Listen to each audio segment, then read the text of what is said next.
Refer রোগে জর্জরিত রাজ্য, অর্থাভাবে জীবনের ঝুঁকি নিয়ে 16 ঘন্টা যাত্রা। জীবনের ঝুঁকি নিয়ে 16 ঘন্টা যাত্রা। টোটোয় করে কেতুগ্রাম থেকে কলকাতায় শিবানী বন্দ্যোপাধ্যায়। টোটোয় করে কেতুগ্রাম থেকে কলকাতায় রোগী, অর্থাভাবে অ্যাম্বুলেন্সের পরিবর্তে টোটোয় যাত্রা। অবশেষে ডানকুনি পুরসভার উদ্যোগে অ্যাম্বুলেন্সের ব্যবস্থা। গতকাল প্রথমে কলকাতা মেডিকেলে আনা হয়। কলকাতা মেডিকেলে জানানো হয় চিকিৎসক নেই। কলকাতা মেডিকেল থেকে আনা হয় এসএসকেএমে জরুরি বিভাগে ইনজেকশন দেওয়া হয়। এই মুহূর্তে ডাক্তার দেখানোর প্রক্রিয়া চলছে। ছবি দেখাচ্ছি আপনাদের।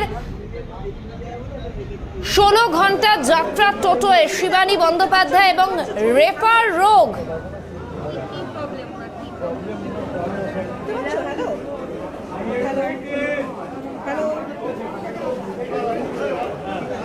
যে টোটোয় করে এসেছেন শিবানী বন্দ্যোপাধ্যায়, সেই টোটো চালক কি বলছেন শোনাবো আপনাদের। আমার শরীরে সেই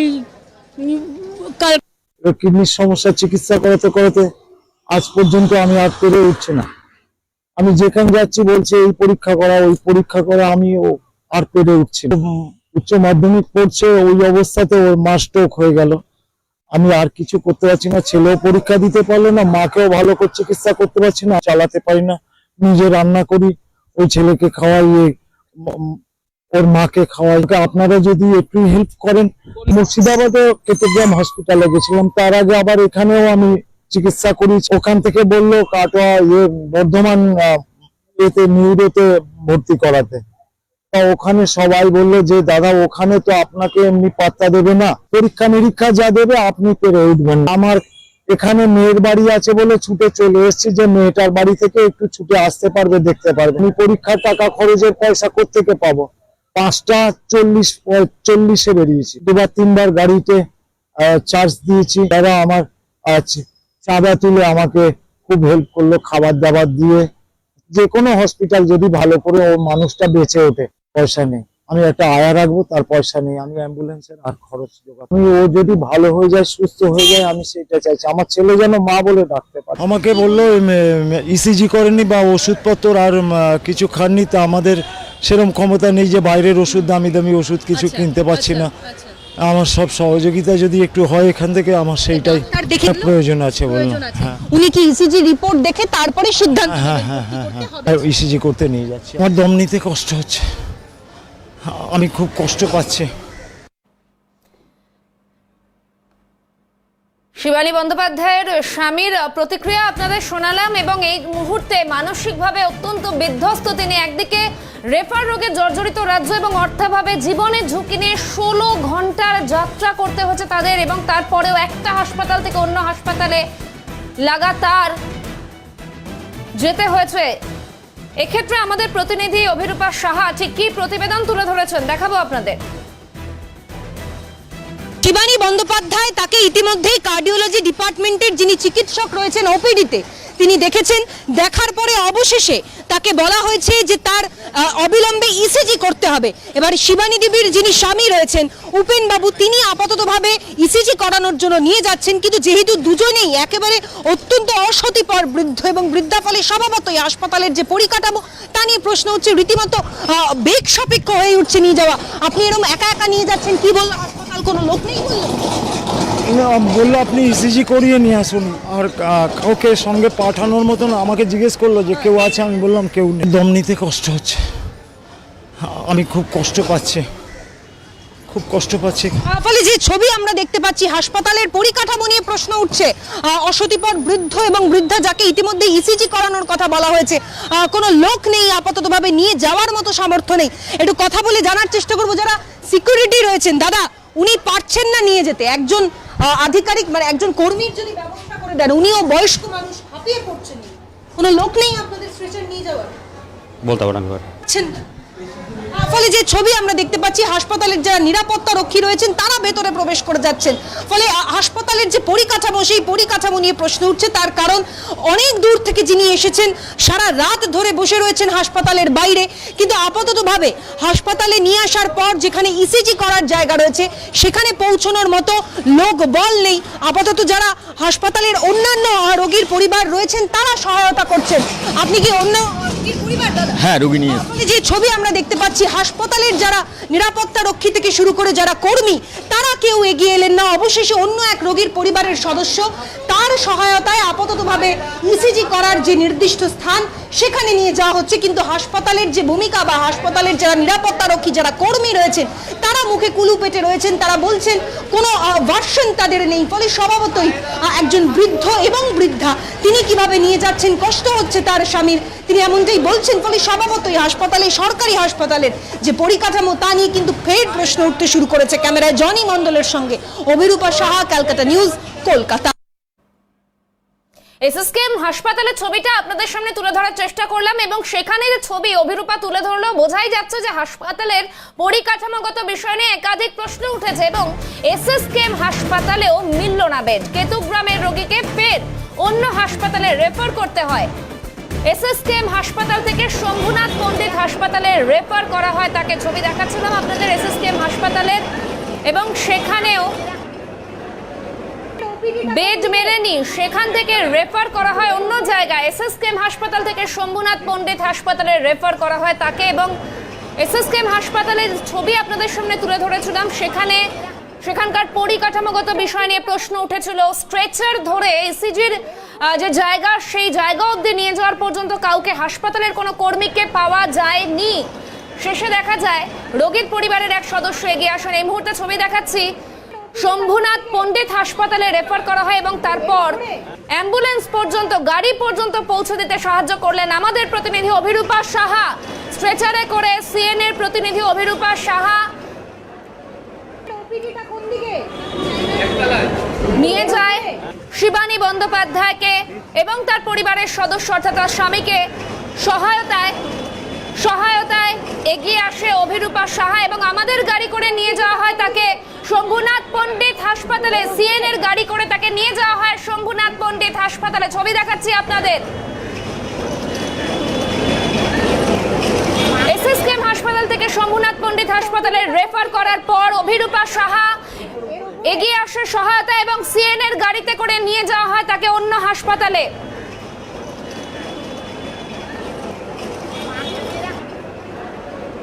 অর্থাৎ রেফার রোগে যে জর্জরিত গোটা রাজ্য, তা আরো একবার প্রমাণ হলো। কেতুগ্রাম থেকে কলকাতা এবং তারপর এসএসকেএম থেকেও রেফার করে দেওয়া হয় শম্ভুনাথ পণ্ডিত হাসপাতালে। একদিকে স্ট্রেচারে করে তাকে ইসিজির যেখানে নিয়ে যাওয়া হয়, ইসিজির যেখানে করা হয় সেখান অবধি নিয়ে যাওয়ার জন্য হাসপাতালের কোনো কর্মী এগিয়ে এলেন না, সেখানে এগিয়ে এলেন রোগীর পরিবারের সদস্য।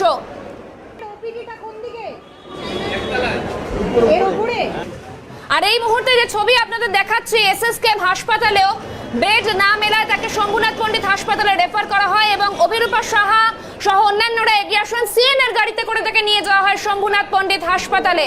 ঠিক এক্ষেত্রে কি কি প্রতিক্রিয়া মিলেছে শোনাবো আপনাদের।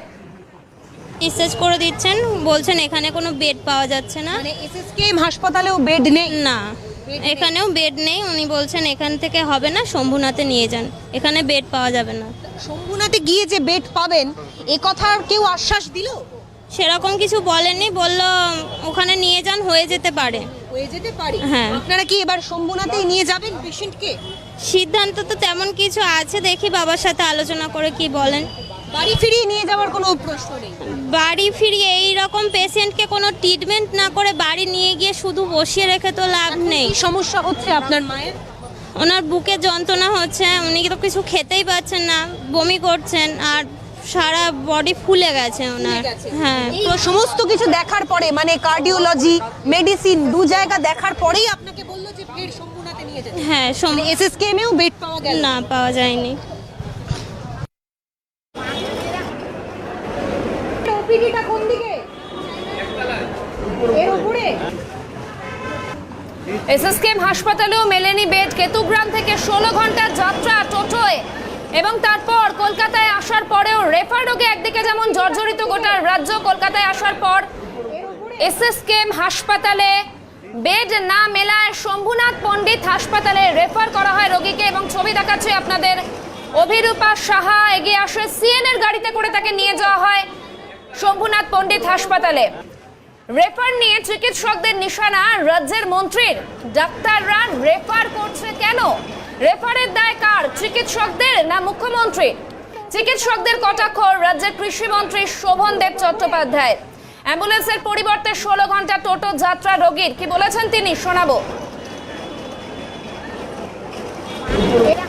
রেফারেল কেসটা তো এতদিন আসেই প্রশ্ন।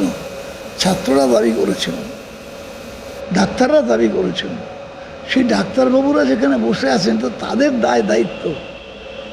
মুখ্যমন্ত্রী তো প্রথম রেফারেল কেস নিয়ে চিৎকার করেননি, চিৎকার করেছিলেন ডাক্তাররা, জুনিয়র ডাক্তাররা, সিনিয়র ডাক্তাররা রেফারেল কেস নিয়ে চিৎকার করেছিলেন। তারা রেফার করছেন কেন? দায়ী কে? মুখ্যমন্ত্রী না তারা? কত লক্ষ মানুষ আসছে একটা হাসপাতালে, মনে হবে এখানে একটা গঙ্গাসাগরের মেলা বা কুম্ভ মেলা হচ্ছে, এরকম ধরনের মানুষ আসছে। তো বেডেরও তো একটা সীমা আছে যে কত দূর পর্যন্ত বেড দেওয়া যেতে পারে, কতগুলো বেড আছে। যে পরিমাণ মানুষ বাইরে থেকে চলে আসছে, অন্য রাজ্য থেকে চলে আসছে, বাংলাদেশ থেকে চলে আসছে আমাদের রাজ্যে চিকিৎসা ব্যবস্থার জন্য, সেখানে দাঁড়িয়ে যত পরিমাণ বেড আছে, মুখ্যমন্ত্রী আসার পর অনেক বেড বাড়িয়েছেন এবং এটা বাড়াতে গেলে তো একটা তার আর্থিক সাপোর্ট তো লাগে। মুখ্যমন্ত্রী চেষ্টা করে যাচ্ছেন। রেফারেল কেসটা তো এতদিন এসএসকেএম থেকে তাকে রেফার করা হয় শম্ভুনাথ পণ্ডিত হাসপাতালে এবং সিএনএর গাড়িতে করে তাকে নিয়ে যাওয়া হয় শম্ভুনাথ পণ্ডিত হাসপাতালে। ছবি দেখাবো আপনাদের। স্ট্রেচার টেনে এগিয়ে আসে, সাহায্যে এগিয়ে আসে সিএনএর প্রতিনিধি অভিরূপা সাহা এবং সিএনএর গাড়িতে করে তাকে নিয়ে যাওয়া হয় শম্ভুনাথ পণ্ডিত হাসপাতালে। এসএসকেএম এও হলো না চিকিৎসা, সালারের শিবানী বন্দ্যোপাধ্যায়। সিএনএর গাড়িতে করে তাকে নিয়ে যাওয়া হচ্ছে শম্ভুনাথ পণ্ডিত হাসপাতালে।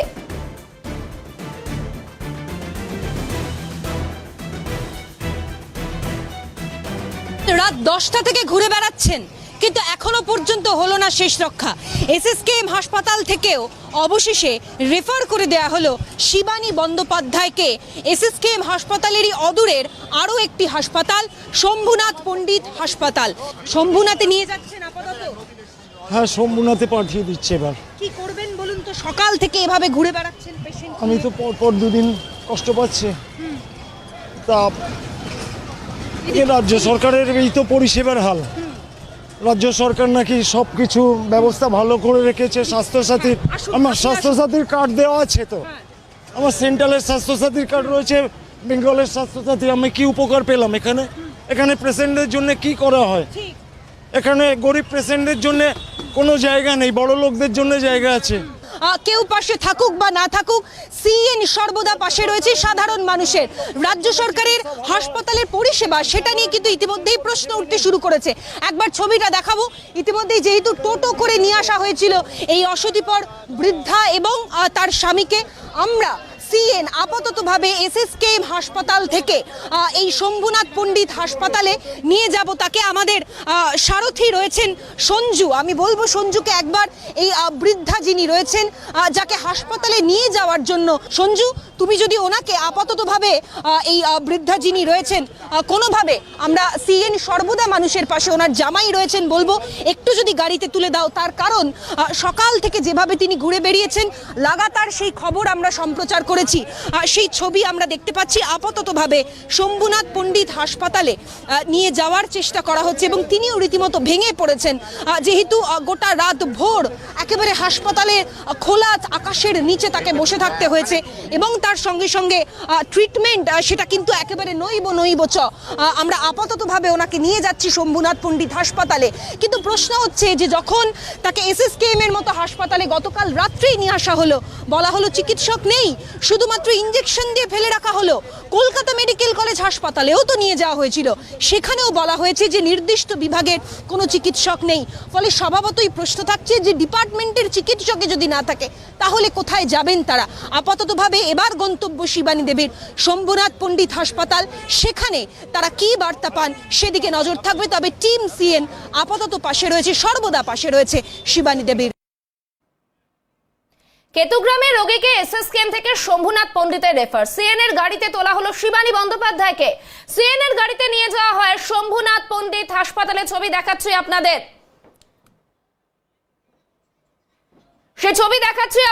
সেই ছবি দেখতে পাচ্ছেন আপনারা। শিবানী বন্দ্যোপাধ্যায়কে 16 ঘন্টা টোটোয় করে যাত্রা করে তাকে আসতে হয় কলকাতা এবং সপরিবারে শিবানী বন্দ্যোপাধ্যায়কে নিয়ে যাওয়া হয় শম্ভুনাথ পণ্ডিত হাসপাতালে। রয়েছেন সিএনএর গাড়িতে করে তাকে শম্ভুনাথ পণ্ডিত হাসপাতালে নিয়ে যাওয়া হয়।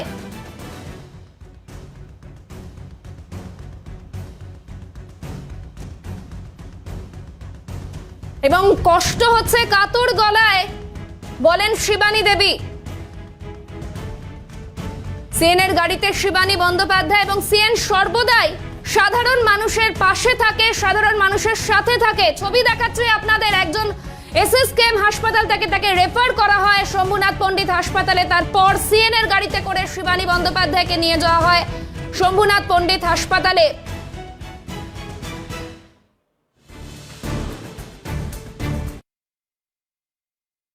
এবার গন্তব্য শম্ভুনাথ পণ্ডিত হাসপাতাল। এসএসকেএম হাসপাতাল থেকে শিবানী দেবীকে নিয়ে আমরা বেরিয়েছি। আমাদের সিএন টিম সর্বদা মানুষের পাশে রয়েছে। শিবানী দেবী রয়েছেন, কথা বলার মতো পরিস্থিতিতে নেই, তবুও একবার কথা বলবো।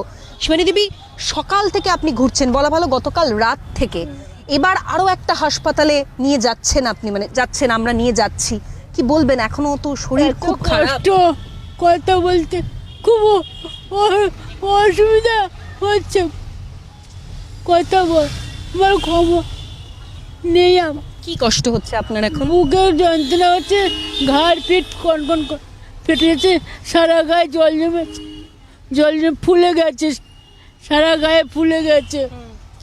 শুলে মনে হয় ঢিল খেতে শুয়ে আছি, এইরকম মনে হয়। খাওয়া দাওয়া করতে পারছেন না? বমি হয়ে যাচ্ছে, অনর্গল বমি হয়ে যাচ্ছে। ডাক্তাররা তো, আপনি তো গিয়েছিলেন, চিকিৎসকেরা কি বলছে আপনাকে? ডাক্তাররা তো দেখলো, কি বলছে? শুধু দেখে ওই কাগজে কি লিখেছে মা, ইংলিশে পড়া আমি সব বুঝি না। বললো তো ট্রিটমেন্ট লাগবে, ভর্তি হতে হবে। ভর্তি ইমার্জেন্সিতে যান, ভর্তি করে নিতে বলেছি, ওরা নেয়নি। না, এই পাঠিয়ে দিল এই শম্ভুনাথ হসপিটালে। আপনি তো টোটো করে এসেছেন? হ্যাঁ, মুর্শিদাবাদ থেকে টোটো করে এসেছি। খুব কষ্ট হচ্ছিল তখন? সে কষ্ট এক ফোঁটা কাউকে শেয়ার করার মতো। আমি খুব ভালো, আমি আর কথা বলতে পারছি। ফলে স্বভাবতই কথা বলতে গিয়ে শিবানী দেবী তিনি অসুস্থ হয়ে পড়ছেন। আমরা ইতিমধ্যেই শম্ভুনাথ পণ্ডিত হাসপাতালে এসে পৌঁছেছি।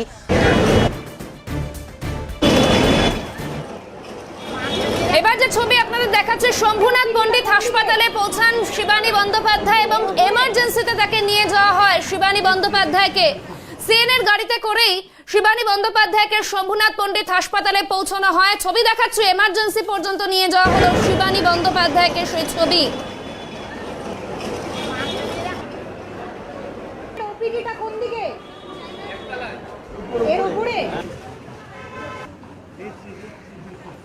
শম্ভুনাথ পণ্ডিত হাসপাতালে সিএনএর গাড়িতে করে নিয়ে যাওয়া হয় শিবানী বন্দ্যোপাধ্যায়কে। এরপর তাকে এমার্জেন্সিতে নিয়ে যাওয়া হলো, অর্থাৎ কেতুগ্রাম থেকে 16 ঘন্টার জার্নি টোটোয় করে, অর্থাভাবে টোটোয় করে তাকে নিয়ে আসা হয় কলকাতায়। এবং তারপর রীতিমতো রেফার রোগে জর্জরিত রাজ্য, অর্থাৎ এক হাসপাতাল থেকে অন্য হাসপাতালে রেফার, এবং শেষমেশ শম্ভুনাথ পণ্ডিত হাসপাতালে তাকে রেফার করা হয়। সেখানে সিএনএর গাড়িতে করে নিয়ে যাওয়া হয় শিবানী বন্দ্যোপাধ্যায়কে, এমার্জেন্সিতে নিয়ে যাওয়া হয় শিবানী ব্যানার্জিকে। এবং এই গোটা রাস্তায় বন্দ্যোপাধ্যায় পরিবারের পাশে শুরুর থেকে ছিল সিএন।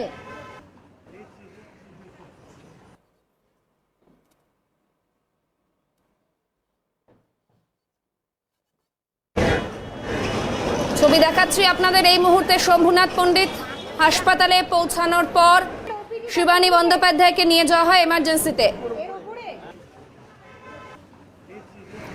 সরাসরি সঙ্গে রয়েছেন প্রতিনিধি অভিরূপা সাহা। অভিরূপা, এই মুহূর্তে ঠিক কি পরিস্থিতি? কারণ যখন গাড়িতে করে নিয়ে যাওয়া হচ্ছিল শিবানী দেবীকে, তখনও তিনি বলছেন যে তার খুব কষ্ট হচ্ছে। ইতিমধ্যে এমার্জেন্সি ওয়ার্ডে তাকে নিয়ে যাওয়া হয়েছে। এখন তার শারীরিক অবস্থা ঠিক কি এবং কেমন আছেন তিনি?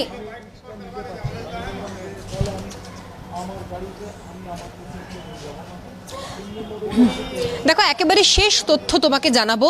শম্ভুনাথ পণ্ডিত হাসপাতালে আপাততভাবে শিবানী বন্দ্যোপাধ্যায়কে ভর্তি নেওয়া হয়েছে। আমরা শম্ভুনাথ পণ্ডিত হাসপাতালের যে এমার্জেন্সি ডিপার্টমেন্ট, সেই ডিপার্টমেন্টের সামনে আমরা রয়েছি। ঠিক ঘড়ির কাঁটায় বেলা 2:30-র সময় শিবানী বন্দ্যোপাধ্যায়কে টিম সিএন নিয়ে এসে পৌঁছয় শম্ভুনাথ পণ্ডিত হাসপাতালে। এই হাসপাতালে নিয়ে আসার পর অবশেষে তার পরিবারের সদস্যরা ভেতরে নিয়ে যান এবং সেখানে নিয়ে গেলে পরবর্তীকালে তার শারীরিক সমস্ত প্যারামিটার খতিয়ে দেখে চিকিৎসকেরা ভর্তির সিদ্ধান্ত নেন শিবানী বন্দ্যোপাধ্যায়কে। আপাততভাবে তিনি এই শম্ভুনাথ পণ্ডিত হাসপাতালের যে এমার্জেন্সি ডিপার্টমেন্টের ইনডোর যে পরিষেবা, সেই পরিষেবাতেই তাকে রাখা হয়েছে। চিকিৎসকদের অবজারভেশনে রয়েছেন তিনি এবং পরিবারের সদস্যরাও চিকিৎসকদের সঙ্গে কথা বলছেন। কিন্তু প্রশ্ন হচ্ছে, সমস্যা অনেক জায়গায়, সমস্যাগুলো ঠিক কোথায়? তিনি যেহেতু মুর্শিদাবাদের বাসিন্দা হওয়ার সুবাদে প্রথমে তিনি বর্ধমানের কেতুগ্রাম হাসপাতালে নিয়ে গিয়েছিলেন শিবানী বন্দ্যোপাধ্যায়কে তার স্বামী উপেন বন্দ্যোপাধ্যায়। কিন্তু সেই হাসপাতালে নিয়ে যাওয়ার পর তাকে সেখান থেকে বলা হলো যে আপাততভাবে এই রোগের চিকিৎসা কেতুগ্রাম হাসপাতালে সম্ভব নয়, কলকাতায় তাকে যেন নিয়ে যাওয়া হয়। এবার এই উপেন বন্দ্যোপাধ্যায় কলকাতায় কি করে এলেন? তার নিজের একটি টোটো রয়েছে, তার ছেলেকে চালকের আসনে বসিয়ে নিয়ে এই উপেন বন্দ্যোপাধ্যায় এবং শিবানী বন্দ্যোপাধ্যায় তারা টোটো চালিয়ে একেবারে সুদূর মুর্শিদাবাদ থেকে কলকাতার উদ্দেশ্যে রওনা দিলেন। এবং যখন এত দীর্ঘ পথ তিনি পেরিয়ে আসছেন, সেই সময় ডানকুনির কাছে টোটোর ব্যাটারির চার্জ শেষ হয়ে যায়। ডানকুনি পৌরসভার যিনি চেয়ারপারসন রয়েছেন, তার তৎপরতায় কোনো ক্রমে একটি অ্যাম্বুলেন্স জোগাড় হয়, কিন্তু সেখানেও শেষ রক্ষা হলো না।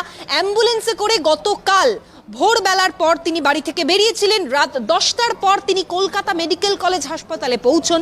কলকাতা মেডিকেল কলেজ হাসপাতালে পৌঁছানোর পর তাকে কি জানানো হলো? বলা হলো যে তার স্ত্রীর শরীরে যে সমস্ত রোগ আপাতত রয়েছে, মানে তার স্ট্রোক হওয়া, সারা শরীরের দেহাংশ ফুলে যাওয়া, জল জমে যাওয়া, বমি হওয়া, এই সমস্যাগুলো যে সমস্ত চিকিৎসকেরা দেখবেন, নির্দিষ্ট ডিপার্টমেন্টের নাকি এই মুহূর্তে কোনো চিকিৎসকই নেই। বলা হলো হাসপাতালের তরফ থেকে কি করবেন রাত্রিবেলা? সেই সময় শিবানী বন্দ্যোপাধ্যায় এবং উপেন বন্দ্যোপাধ্যায়, একেবারে অসতিপর এক বৃদ্ধ এবং বৃদ্ধা যাদের আর্থিক অবস্থা মোটে ভালো নয়, তারা চলে এলেন SSKM হাসপাতালে। SSKM হাসপাতালে আসার পর শুধুমাত্র ইনজেকশন দিয়ে বসিয়ে রাখা হলো। সারা রাত একেবারে হাসপাতালের এমার্জেন্সি বিল্ডিং এর বাইরে খোলা আকাশের নিচে এভাবেই তাদেরকে রাত কাটাতে হলো। কেন? তাদেরকে বলা হলো যে আগামীকাল সকালবেলা যখন ডিপার্টমেন্টের চিকিৎসকেরা আসবে তারা যেন দেখিয়ে নেন। ফলে এখানেই প্রশ্ন উঠছে সেন্ট্রাল রেফারেল সিস্টেম নিয়ে, যেখানে প্রথম থেকেই বলা হচ্ছিল যে সেন্ট্রাল রেফারেল সিস্টেম করার ফলে আদতে রোগীদের কি সুবিধা হবে? এভাবে হন্যে হয়ে একের পর এক হাসপাতাল ঘুরতে হবে না, কিন্তু ঘুরতে হলো। বাস্তবে ছবিটা সেই কথাই বলছে। এবং পরবর্তীকালে সকাল থেকে যখন সিএন এই খবর সম্প্রচার করে, প্রথমে SSKM হাসপাতাল এবং তারপরে তাকে শম্ভুনাথ পণ্ডিত হাসপাতালে আমরা নিয়ে আসি। একটা দীর্ঘ টানাপোড়েন, অর্থাৎ গতকাল ভোরবেলা 5:30টার পর থেকে আজকে দুপুর 2:30 আর এখন ঘড়ির কাঁটায় বাজে 3:30। ফলে সেক্ষেত্রে দাঁড়িয়ে আপাত দৃষ্টিতে আমি একটু কথা বলবো। উপেনবাবু রয়েছেন। উপেনবাবু, ইতিমধ্যেই আপনার স্ত্রীকে ভর্তি করা সম্ভব হয়েছে, এখন কিছুটা মানে আশ্বস্ত আমার দিক দিয়ে আশ্বস্ত বোধ করছি এবং মনে করছি আমার স্ত্রীও আশ্বস্ত বোধ করছেন যে আমি একটু সুস্থ হব মনে হয়। কাঁদছে তো সবসময়। কিন্তু কি মানে এই যে যা পরিস্থিতি, মানে গতকালকের পর থেকে আজকে 3:30 পর্যন্ত যে টানাপোড়েন গেল আপনার গোটা পরিবারের মধ্যে, আমি অসম্ভব কষ্ট পেয়েছি। আমার মতন নিশ্চয়ই অন্য পেশেন্টরা যদি এরম থাকতো, আমার মনে হয় স্বামী সুইসাইড করতো। আমি যে পেশেন্ট নিয়ে যেভাবে চললাম হসপিটাল দুটোতে, অন্য পেশেন্ট হলে সে রেখে স্বামী থাকলে সুইসাইড করতো। স্বামী রেফারেল সিস্টেমের কথা বড়াই করে বলা হচ্ছে, বেড ভ্যাকেন্সি অমুক তমুক, কিছু কাজে আসছে না। সহযোগিতা কি পেলাম বলুন? আমি অত বড় হসপিটাল থেকে কি সহযোগিতা পেলাম বলুন? আমাকে তো ট্রান্সফার করে দিল মেডিকেল থেকে এখানে, কোনো চিকিৎসা নেই, একটা শুধু ইনজেকশন দিয়ে পাঠিয়ে দিয়েছে। সারা রাত শুধু ইনজেকশন দিয়ে সারা রাত বাইরে থাকলাম, একটা টলির উপরে থাকলাম, ওই পেশেন্টকে নিয়ে থাকলাম। ওনারা তো কিছু করতে পারতেন, একটা বেড দিতে পারতেন তো। বলছে না বেড নেই, অন্যের জন্য বেড হয়ে যায়, আমাদের বেড নেই। আমরা তো দেখেছি SSKM হাসপাতালে অনেক প্রভাবশালী দিনের পর দিন বেড দখল। কষ্ট লাগলো। আমাদের রাজ্য সরকার নাকি স্বাস্থ্য ব্যবস্থা সব কিছুই ব্যবস্থা করে দিয়ে রেখেছে, সব সহযোগিতা আছে, খুব সুন্দর সুব্যবস্থা আছে। আমার তো বিশ্বাস হচ্ছে না এতে। আমাদের রাজ্য সরকারের এই স্বাস্থ্য ব্যবস্থার হাল এই রকম আমার বিশ্বাস হচ্ছে না, যে রাজ্য সরকার বলেন এক করেন আর এক। সকাল থেকে আমরা সেই খবর সম্প্রচার করছি। এইটা আমাদের রাজ্য সরকারের যা আমরা চিন্তা করেছিলাম, রাজ্য সরকার বলেছেন তো যে স্বাস্থ্যসাথীর কার্ড আছে মানে আমাদের সব কিছু দিচ্ছি ফেসিলিটি। আমি কী ফেসিলিটি পেলাম বলুন তো? দুদিন তো মশার কামড় ফুটপাতে, ওই মানুষটাকে মুর্শিদাবাদ থেকে টেনে টেনে টোটোয় করে নিয়ে এসে আমি কষ্ট করলাম। টোটোয় করে আনলেন কেন? মানে আমার আর্থিক নিজের সচ্ছলতা? আর্থিক সচ্ছলতা নেই, আমি আনতে পারিনি অ্যাম্বুলেন্সে। আমি ওনার চিকিৎসা ব্যবস্থা ওখানে হয়তো যে খরচটা হবে আমি সেটা ভেবেছিলাম, এখানে আমার খরচটা কমে যাবে, আমি মানুষটা বেঁচে যাবে, আমার বাচ্চা দুটো মা বলে ডাকতে পারবে, মা হারা হবে না, এটা ভেবে নিয়ে এসেছিলাম বিশ্বাসের সঙ্গে। আমার বিশ্বাসটা এখানে রইল কই আমি বুঝতে পারছি না। আমাদের কলকাতার হসপিটালগুলো কেন এরম হবে? বরং খুব ভালো আমার সঙ্গে ব্যবহার করেছে ওই কেতুগ্রাম ছোট্ট হসপিটালটা। ওরা আপ্রাণ চেষ্টা করে গেছে, হয়তো ওদের কাছে কিছু সেরকম সরঞ্জাম নেই, কিন্তু ওরা যথেষ্ট চেষ্টা করেছে। যেই চেষ্টা কলকাতায় এসে দেখতে পেলেন না? না, একদম না, একদম না, আমি এখানে তা পেলাম না, একদম না। হতাশ? আমি সত্যিই হতাশ হচ্ছি যে আমাদের কলকাতায় হসপিটালগুলো, এত বড় বড় হসপিটাল, নাম করা হসপিটাল, এরম কেন ব্যবস্থা? এখন কিছুটা আশ্বস্ত লাগে? হ্যাঁ, আশ্বস্ত লাগছে। কি আশ্বস্ত হয়েছে? এবং যেটাকে যে হসপিটালটায় লোক কম যায় সেই হসপিটালটাই আমার স্থান হয়েছে, এটাই তো আমার তো মনে হয় ওটাই আমার স্বর্গ। এখন আমার শম্ভুনাথই এখন স্বর্গের মতন মনে করছি। ফলে স্বভাবতই আমরা সেই ছবি কথা বলছিলাম, মানে উপেন বন্দ্যোপাধ্যায় কথা বলতে বলতে তার গলা ধরে আসছে, স্বভাবতই আমরা সকাল একেবারেই থেকে অভিরূপা, সেই অবশ্যই ছবি- একাধিক প্রশ্ন তো উঠছেই, পাশাপাশি তোমাকে আরো একবার কুর্নিশ জানাই, কারণ শুধুমাত্র খবর সংগ্রহ করার নয়, তার পাশাপাশি মানবতা বোধও যে তোমার সেখানে গিয়ে মানবিক দিকও যে একবার ফুটে উঠেছে, অবশ্যই তোমাকেও কুর্নিশ জানাই। আপাতত তোমায় ধন্যবাদ, অবশ্যই পরবর্তীতে খবরে আমাদের নজর থাকবে।